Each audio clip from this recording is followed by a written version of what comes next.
All right, hey, welcome in Friday afternoon. This is Gabe DeArmond on Choosing Wisely, our weekly college football pick show presented by MasterTech.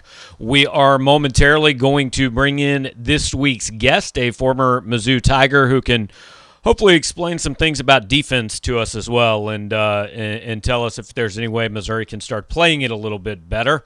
But before we do that, I want to let you guys know, did you know that a $1 donation to the food bank for Central and Northeast Missouri can be turned into $21 worth of groceries? Well, this month, when you book an HVAC service call with MasterTech, a $10 donation will be made to that organization. If you're not good at math, that's going to buy $210 worth of groceries just by you booking that service call. If you do purchase a new heating and cooling system, a $100 donation will be made. Again, that is $2,100 worth of groceries. You know it's going to get cold. You might as well get your furnace inspected, repaired, or replaced. Help out a great call at the same time. Also, anytime you call MasterTech, get a free visit and a free quote on a new system. You're going to get a $35 credit on future service calls for plumbing, heating, or cooling. When you tell them you heard about it here on Power Mizzou, just call them at 573-777-7777 and schedule that visit. We're going to bring in our guests now and want to give you guys a little advance warning. Like, technology is a little weird this week. There's probably going to be a little bit of a delay, but we're doing the best we can, and we hope that this is going to work for you. We're going to welcome Brandon Barnes into the show. Brandon played safety and linebacker at Missouri, I don't know, a couple years ago. I don't want to date you, Brandon, but it's been a minute. Most people that are probably watching this are familiar with you, but just kind of let them know what you've been doing since your playing days ended.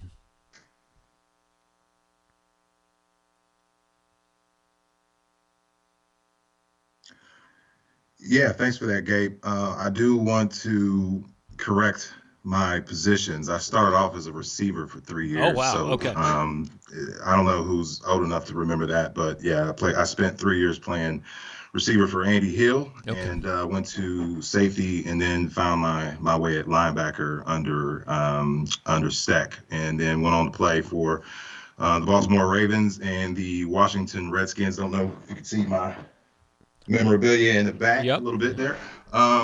But after I graduated, after I got done playing football, got married in 2005. We've been married 16 years to my lovely wife, who was also a Mizzou graduate, Deion Barnes, and lived in Kansas City for a little while, and then moved back to Columbia to become a football coach for 3 seasons. I spent with under Pinkel playing or coaching receivers for a couple years, and then got out, did some sales, got back into athletics with university as a fundraiser, worked for Learfield for 5.5 years. And then most recently, a year ago, I left and became a mortgage banker. And you can see that at the top of the message board on Power Mizzou. That's my advertisement there. So, hey, if y'all are in need of a mortgage loan, residential loan, please hit me up. Absolutely. We just outfit everybody. You can get your loan from Brandon. You can get the new furnace for the new place at MasterTech. Like, we're just getting you guys entirely new houses here every week on Power Mizzou. But Brandon, before we get into picking some games and stuff, I had two questions I wanted to kind of ask you that I thought you could kind of give people a little bit of insight to. Every week. MasterTech, good people over there. There you go. There you go. Had a couple questions that we wanted your insight on. So, were you recruited to play at Missouri? Were you in in Larry Smith's last class, or were you in Pinkel's first class?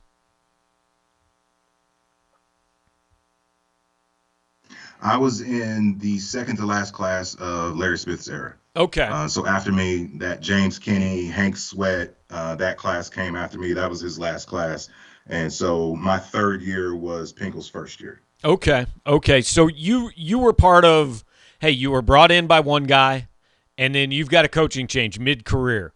For all these guys at Missouri that are going through that this year, what's that like? Like, how hard is that, and what kind of an adjustment did you have to make?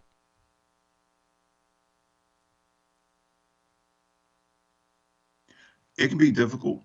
You have a entirely different philosophy, entirely different attitude from coach to coach. And Andy Hill was a stayover from Larry Smith, and so that was sort of our rock there, especially for me as a receiver.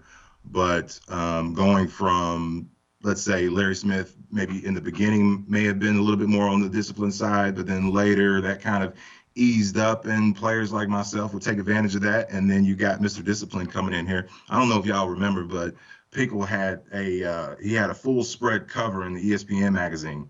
All right, and Lord of Discipline, I think, is what it was called. So, I mean, but he came in with that attitude, and came in and basically just dug up the foundation that we had and started over, which I think is what you have to do to start your program. I mean, Pinkle, from the Don James philosophy, obviously Coach Saban being under Don James as well, that was their philosophy. And hopefully we can have that same success. I know we're going from old zoo to new zoo with Drink, but hopefully the guys can buy in that we're under Odom, under that Pinkle sort of way of doing things, and hopefully they can buy into what Drinkwitz is doing. All right, so the other thing I want to ask you, and it comes up, like, we talk about it every single day, but you've been in this as a player, as a coach. You watch it now. What's going on with Missouri's defense this year, and like how do you fix that? And maybe if you know, just call Eli Drinkwitz rather than saying it here on this show.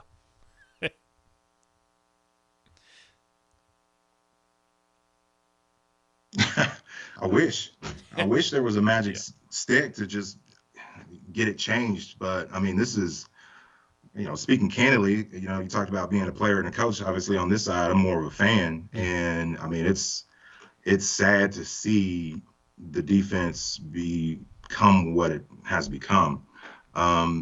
Fixing it won't be fixed overnight, because the question is, do you really have the players there? And I don't want to bag on the players. Obviously, I was a player and we weren't very good either. But it becomes do we have the right pieces? Do we have the right people? And I think earlier on, I think I talked about it on the board a little bit. I watched the linebackers mostly. I watched basically from on the offensive side, I watched the guard, the center, the guard, and I watched through them to the running back to see where they're going. And my eyes are going one way. It looks like the linebackers are going another way. So, who knows what's going on with the O-line. Maybe they're not in their, or the D-line, maybe they're not in their gaps. But I think linebacker play can especially be improved. And it's really somewhat, to me, easy to improve where your eyes are, because that takes you to the ball. And, and I think early on we had moments where the guy was like 3 yards off the ball. Well, now you're getting caught up in the wash. You need to back up some so you can get over the top of things. And if you're stepping up on play action all the time, you're getting beat over the middle easily. So there's a lot of room for improvement. I don't know if it's going to get fixed this year. Obviously, we're one of the worst in the country. But I think for next year, hopefully we can have a little patience with the coach, and he can bring in more of their guys to be able to improve this D. Well, the good news is, the only thing standing in front of Missouri this weekend is the number one team in the country and one of the best teams we've seen in maybe 20 years in college football. So no big deal. Yeah. We will get to that game. We always save the Mizzou game for last in our picks. So the way we do this every week is big deal. The way no big deal. Yeah. 2002, Oklahoma, I think, was the number 2 team in the country. Mm-hmm. And they came in here. Mizzou was rocking. I mean, we weren't obviously very good, but we had a moment there. We had a chance to beat them. Yeah. So anything can happen, and hopefully these guys can step up. But obviously Georgia is a wrecking ball, and they're going to exploit our defense. They're going to run the ball. I was looking at the stats, Gabe. I mean, you try to get started already, but what are they? They're averaging about 6 yards per carry, I think, something like that. Yeah. No, it was 4.93. I don't know what it is in conference, but I think we're averaging on defense, we're allowing 6 yards per carry. Yeah. Obviously, that's a 2 first downs, or that's a first down right there easily on 2 plays. So hopefully we can fill the gap, maybe bring some guys up, load the box. If we're playing man all the time, those guys' backs are turned and not being able to see. Yeah. I don't think they're that much of a threat throwing the ball. who knows what the quarterback situation will be, but we got to stop the run. We got to go all out. I don't Yeah. care. Yeah. Go all out. Well, I remember that 2002 game you were talking about was one of my favorite games that I ever watched before I came back and started covering the team. You know what's going to help Eli a lot tomorrow?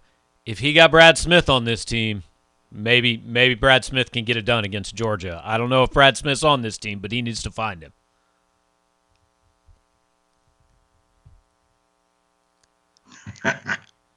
So, yeah. Brad Smith can do it all. Yeah, and maybe Brad Smith was probably like the third person to be able to walk on water. maybe still, honestly, even though he's retired. But so basically, what we'll do, he still looks good. Yeah. I talked to him a couple years ago. He didn't attack the Krispy Kremes and donuts like I did. Well, hey man, at least you've enjoyed Krispy Kreme until I graduated. Oh. That's rough, but at least you've enjoyed post football, no question. So the way we do it, I'll just put up. We'll kind of run through all 9 games. I always let you make the first pick, and then I'll kind of counter with my pick. We pick against the spread. We keep track of it at the end of the week. We see where everybody stands, and I already know which way you're going on the first game we're picking. Kansas is getting 24 points at Kansas State. So, you're up first. Which direction you headed on the Sunflower Showdown?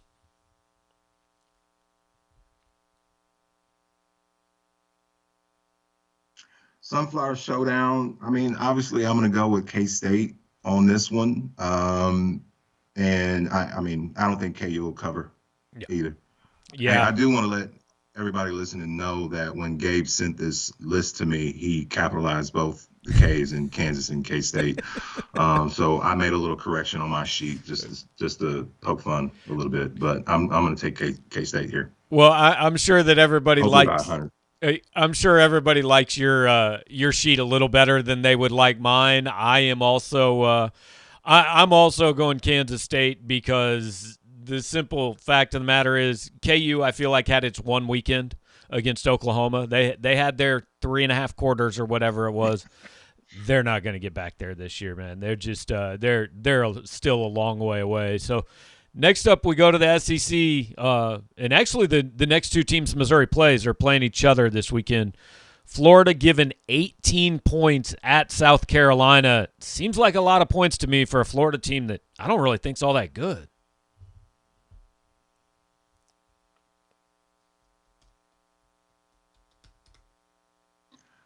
Yeah, I struggled with this one. I know South Carolina is having some quarterback issues, multiple quarterbacks.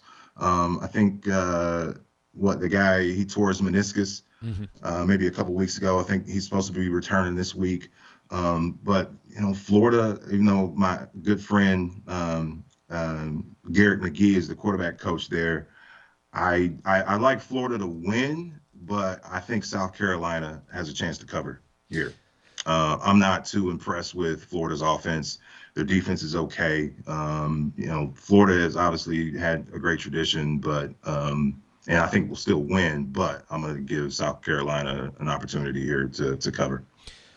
Yeah, I don't know if this is good news or bad news for you, but we agree on both of the first 2. I just don't see Florida beating anybody by 18 points right now. They are they haven't done much here. I think they're something like 2-6 in their last 8 Power 5 games. They're going to win the game, but I don't see them covering. All right, this is my favorite game of the week. Not for the point spread, just for the incredible storyline of Hugh Freeze returning to Oxford, Mississippi.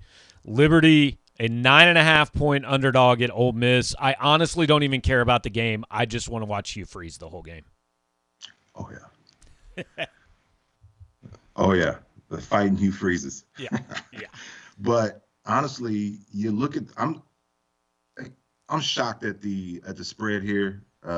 Liberty is obviously a good team, but they beat Syracuse. I think that's their only Power 5 win. I think Syracuse beat us not that long ago, but I'm going to take Ole Miss, and I think it's going to be about more than 9.5. It'll likely be 2-3 touchdowns. Yeah, Ole Miss is banged up, but Liberty's living off last year. They haven't been as good as I think they were supposed to be this year. I mean, the truth of the matter is the bet here is betting on the Oxford, Mississippi escort services. They are the true winners of this game. I don't care about Ole Miss Yeah, and Liberty. agreed.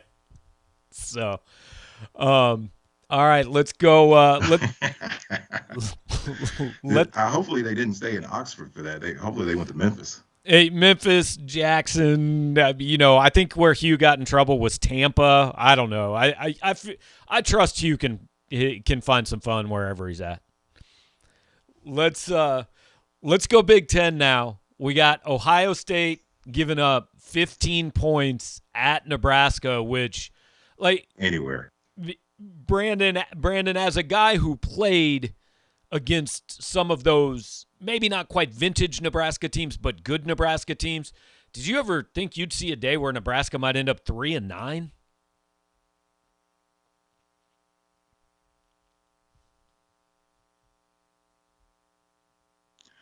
I did not back then.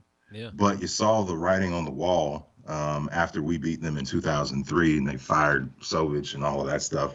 They're firing coaches for winning 8-9 games every year. What we wouldn't give to be sort of in that realm and then compete for championships here and there. But I agree. I think Ohio State pulls this one off. Minus 15. I mean, even though it's at Nebraska, I'm sure it'll be a sellout. All of that. Although I'm not very impressed with Ohio State this year either. Yeah. They're okay, but I think they're a well-oiled machine when it comes to playing in Nebraska. That's for sure. Yeah. So no, Nebraska is not what it once was. I was recruited by Nebraska, went up there. It was interesting times where they didn't throw the ball. Now that's what they're doing. Great that they got Scott Frost and everything, but I don't see them pulling this one off, and hopefully they lose the rest of the year. Perfect. I don't like Nebraska. Yeah. Slow clap. Hey, appreciate y'all coming out. Thank you. Yeah. I feel like Nebraska fans were a lot nicer 25 years ago than they are now. I'm with you, man. Oh yeah. I don't think Ohio State is a great team, but I think they're a great offense, and I just think they score way too much for Nebraska. So we are in lockstep, man. We've agreed on the first 4 games. Hopefully that changes. This one, I don't understand this line at all. Tennessee at Kentucky, I have as a pick 'em. And I don't know. That doesn't make any sense to me. I'm nervous about this one. Yeah. What do you think? We're on Tennessee. Yeah. I'm going to go Kentucky. I don't think that I know they lost a little bit. Their momentum is kind of dying, but I think they still have a lot to fight for. There's still a lot to prove. And I think Kentucky runs away with this one. I don't know about how many points or anything like that, but Tennessee, I think it's finicky. I think they obviously have played and looked better, but I do believe in what Stoops is doing down there at Kentucky. They are a tough football team, and I think they run away with this one. All right. Now, I want to be clear. I actually agree with you. I think that Kentucky is going to win this game, but I just got to be different at some point. Like, it doesn't make for a decent show, and it's no fun in the standings to have somebody on, and I agree with every pick.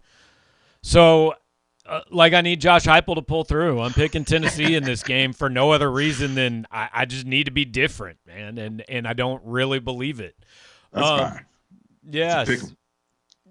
Yeah, we'll see how it turns out. All right, I'll take that. Yeah. All right, now we got staying in SEC, man.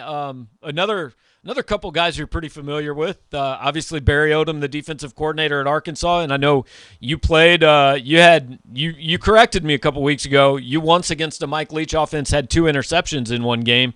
Mississippi State getting 5 at Arkansas. Which way you lean?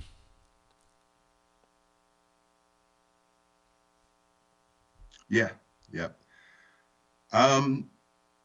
This was the one I worried about. My sales manager, Casey Cotton, he's a huge Arkansas fan. Okay. All he wears is Arkansas gear. And so I told him about this, and I probably catch flack, but I mean, I like Arkansas to win. I'm not a huge fan of the pirate style of offense. We changed our entire philosophy on defense because of that, man, because of what Texas Tech was doing. Mm-hmm. And we ended up winning my senior year against them with, my 2 interceptions and calls fumble and pass breakup. Anyway, but I'm going to take Arkansas on this one. Barry's a great defensive mind. Barry's a good friend of mine. Obviously we played together. So I'm not taking it just for that, but being at home, being that they still got a lot to prove, a lot to fight for. I think defensively they are strong, and Barry was there when we changed that whole philosophy, so he knows what to do with a elite style offense. And so I'm going to take Arkansas. All right, now correct me if I'm. I don't think. I'll take that line. I like that line. Okay. It's not bad. You give 5. Correct me if I'm wrong. That Texas Tech quarterback was B.J. Simmons in that game. Is that right?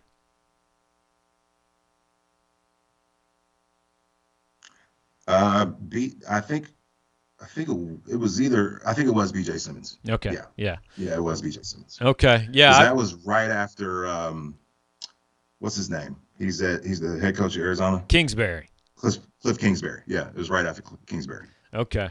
Yeah, I remember that game in I think that was 03 at Faroe. I'm with you on this one. I thought about picking Mississippi State, but like Arkansas made Mike Leach's offense look really bad last year. I think they've got a chance to do it again. So I'm going Arkansas. I'm back on the same side as you. I got to find somewhere else to disagree. Maybe we'll disagree on this one. Auburn getting 4.5 at another place that I would assume you played a couple times in College Station. I don't know. Texas A&M's been playing well lately, That's but a tough one. Yeah.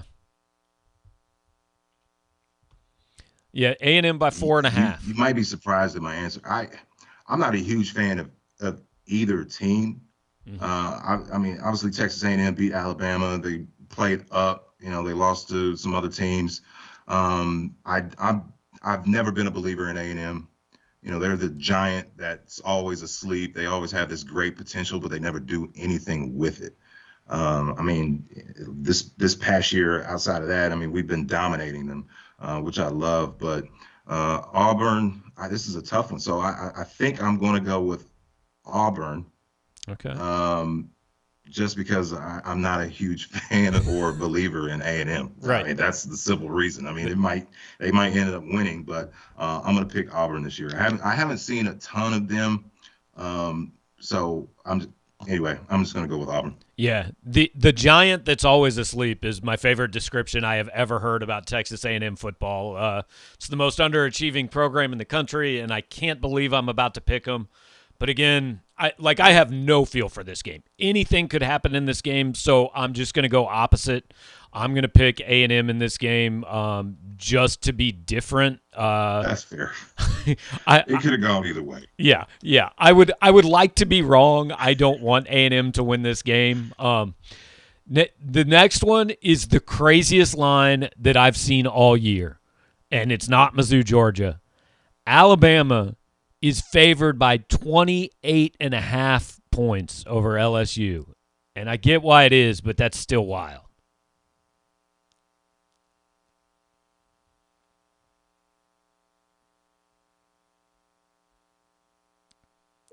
So I think I lost the subtitles. Okay, so Bama by 4 touchdowns over LSU is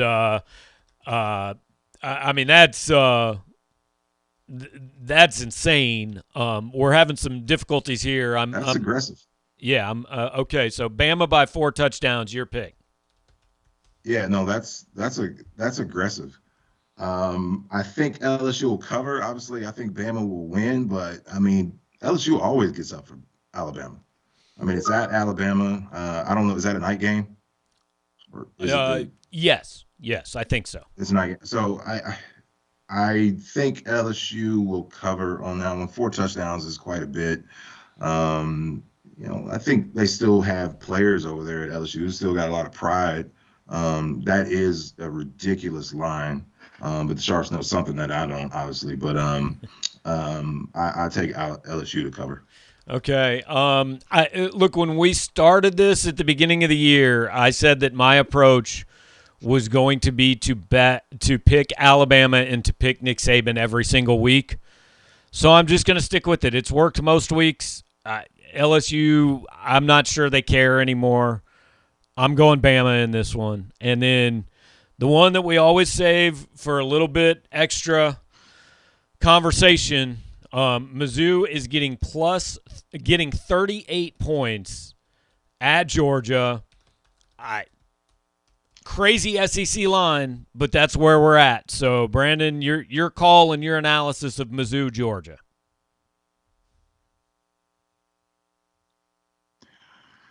Boy, it seems fair Yeah. given where we are. Yeah. Um, but I'm not gonna say that they're gonna beat us by 38. So I'll just say Mizzou covers. Yeah. I can't. You know what? No, I can't do it. I'll always pick Mizzou to win. So Mizzou by 1 point. That's it. Put it all on the line right now, guys. If they win, like I mean, you're going to be the most – you might already just be the most popular person on our message board. But if you're actually right about this, you're 100% going to be the most popular person on our message board. I mean, I think maybe the most incredible Mizzou stat this year is that they're the only team in the country not to cover. Barnes-Stradamus. There you go, man. There you go. Mizzou, the only team in the country that's 0-8 against the spread. I just can't. I can't give 38 points. Like, I think Mevis gets a couple 50-yard field goals, and it's something like 41-6. I just don't see Georgia as a team beating anybody by 38 points right now. At least not this week. I'm going Mizzou against my better judgment. So I don't know, man. There's no reasoning to it, but there's been no reasoning to anything I've done this year on this show, and I'm like 15 games over 500. So we're sticking with it.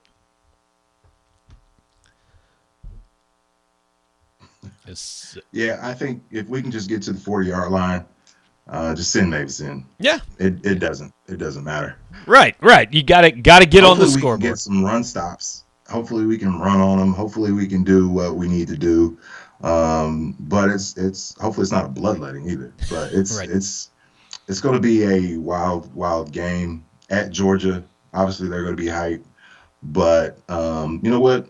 I'm going Mizzou. It doesn't matter. All right. Always bet on Mizzou. appreciate the upset pick, and Brandon, thanks for fighting some technology and hanging out with us, man. And we'll see if you're right on the Mizzou pick, you can brag on our message board Sunday morning.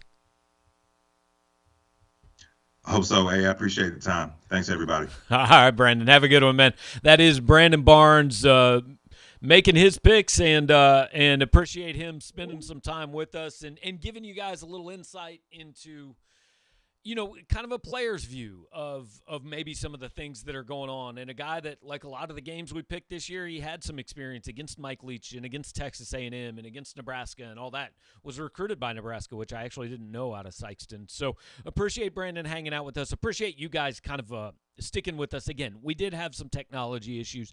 There was a little bit of a delay. Brandon was, but sometimes things don't always cooperate, but I hope you guys still enjoyed getting to hear from Brandon, listening to him, looking at our picks. We're going to take one more look at the picks. So we agreed again on the first 4 games. I actually think he's right on Kentucky, and I think he's probably right on Auburn, but I just had to be a little bit different. And then I've got Alabama destroying LSU while he's got LSU hanging in. So he's got Mizzou straight up. I'm pretty sure he's not going to be right on that one, but hey, guys, that's why they play the games, right? So appreciate Brandon being with us. Appreciate you guys being with us. If you listen to this on the podcast, do me a favor and just leave us a nice review. Share the episode, like the episode. If you're watching here live, hit the like button and subscribe to our channel. Appreciate everything you guys are doing, and appreciate also the folks at MasterTech. Once again, MasterTech got a couple special deals for you guys. Again, when you schedule a free visit or and get a quote on a heating and cooling system with MasterTech, all you've got to do is tell them you heard about them on Power Mizzou. They are going to give you a $35 credit on a future service call. That's it. They just have to come out and give you an estimate. You don't have to do anything that day. Just tell them you heard about it on Power Mizzou. You get a $35 credit. Also, in this month of November, when they come and make that call, they will make a $10 donation to the Food Bank of Central and Northeast Missouri when they do that call at your house, just for a service call. That $10 can buy $210 worth of groceries. If you purchase a new HVAC system with them this month, a $100 donation will be made to the food bank for each purchase of a new system. That can buy more than $2,000 worth of groceries. Look, you're in your house, it's going to get cold. You need to make sure your heating works. There's a lot of people that aren't as fortunate as you may not have that situation, but you can do a little something for them. And again, MasterTech will make a $100 donation to the food bank for every system sold this month. You give them a call right there at 573-777-7777. You can visit them online at mastertechphc.com. And hope you all do that. Again, take one more look at the picks. This is the weekend college football, Mizzou and Georgia at 11 a.m. on ESPN. That means I will have pregame for you guys at 9:30 tomorrow morning. We're going to talk to Anthony Dasher. We're going to talk to Mitchell Forty. Game at 11, postgame afterwards. Thanks for hanging out with us all week. One more thanks to Brandon Barnes, and we'll talk to you guys tomorrow.